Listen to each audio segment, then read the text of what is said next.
Let's go over summation notation now. You might be familiar with this, but in case you aren't. So if I write A1 plus A2 plus A3 plus A4 plus A5 plus A6, this is really too long to write.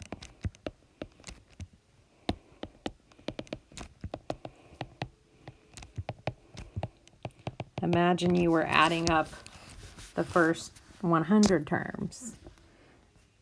That would take you a really long time to write out. And so this is often called the expanded form.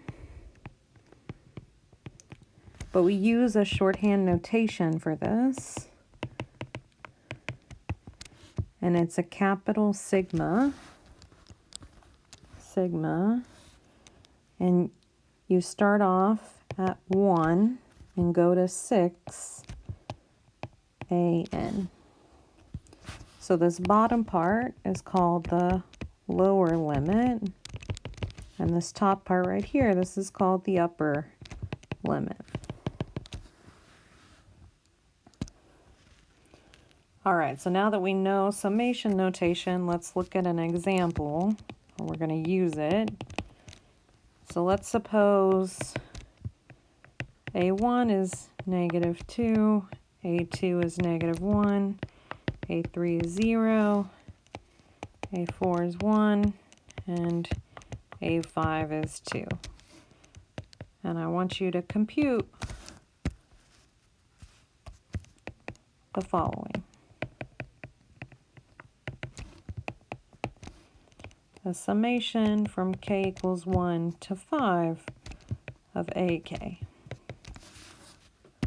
So if we wrote this out in expanded form, right, look at your lower limit, it tells you where to start, and then your upper limit tells you where to end. So I need to add A1, A2, A3, A4, and A5 together. So -2, -1, 0, 1, 2. They all add to give me 0.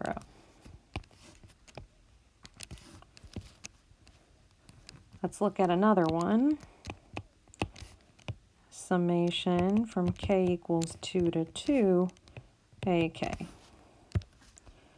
So if I look, I'm starting off at 2 and I'm ending at 2. Well, that means really you're just looking at one number. You're just looking at A2, which is -1.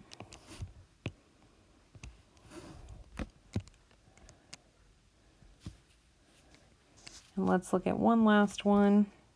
See the summation from k equals 1 to 2 of A, and then the subscript will be 2k. So again, you're going to start off with k being 1, ending at 2.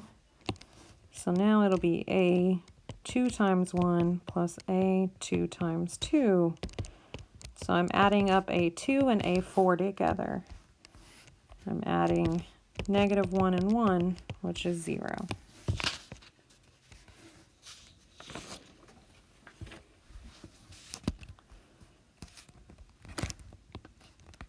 So you might see a summation with an explicit formula. So what do I mean by that? You might see a summation that looks like k equals 1 to infinity k squared, or that's an infinite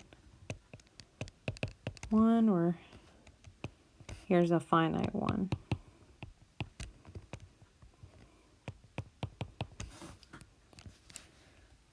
So let's work with some of these. I want you to compute a summation from k equals 1 to 5 of k squared. So again, you start off at 1, you're going to end at 5. So this summation, You're going to start by plugging in 1 into the formula. 1 squared, 2 squared, 3 squared, 4 squared, and then you stop at your upper limit, 5 squared. And if you add all those together, you would get 55. That would be the summation. Let's look at another one. Let's write the summation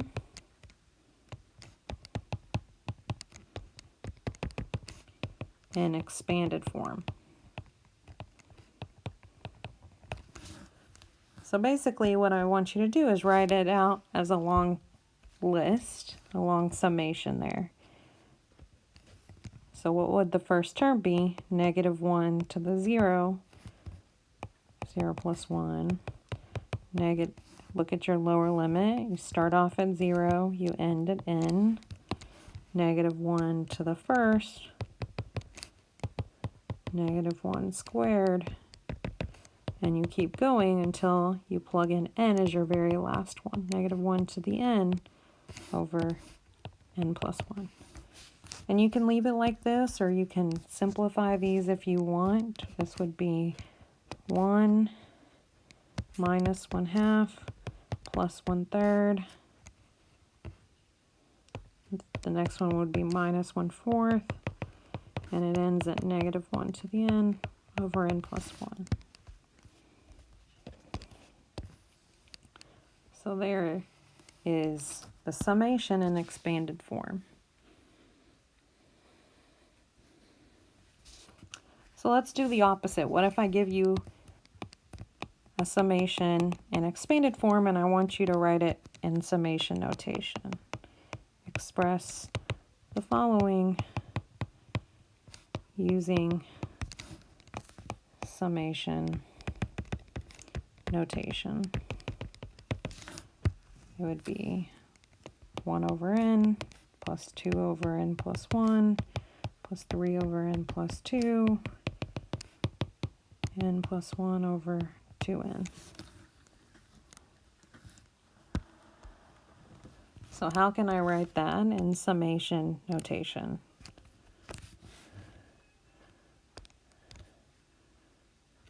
If you look, the bottom, what's the pattern for the denominator? N, n plus 1, n plus 2, and then 2n, you can think of that as being n plus n.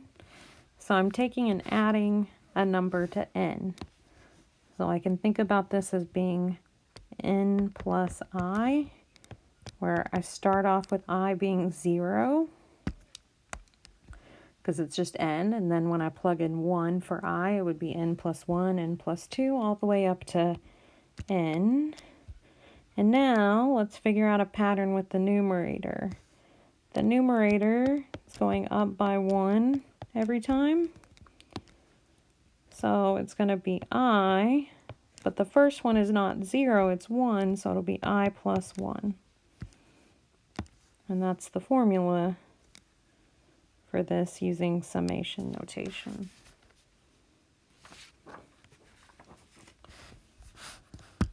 Okay, we're going to look at one more example. I'm going to ask, what is the value of 2 to the 0, 2 to the 1, plus 2 squared, plus 2 to the n, when n equals 0, n equals 1, n equals 2. So maybe it would be easiest if we think about this in summation notation first. I notice a pattern. It's 2 to a power, 2 to the I goes from 0 to n. So let's see what happens when n equals 0. Well, we start off at 0 and we end at 0. So again, this is just one term. This is 2 to the 0 or 1. What about when n equals 1? I equals 0 to 1, 2 to the I. So you start off at 0 and you end at 1. this would be 3. And then n equals 2. Summation from I equals 0 to 2. This is 2 to the 0 plus 2 to the first plus 2 squared. 1 plus 2 plus 4, or 7. So there are two things I want us to notice. So the first one being that the summation from I equals m to m, ak is just am. When the two indices match, you just have one number. There's not a summation. And then the second thing is that when I did n equals 2, you could see that there was also n equals 1 secretly in there. So if I'm summing up from k equals m to n, what I could do is I could add up from m to n minus 1, and then add the last term in.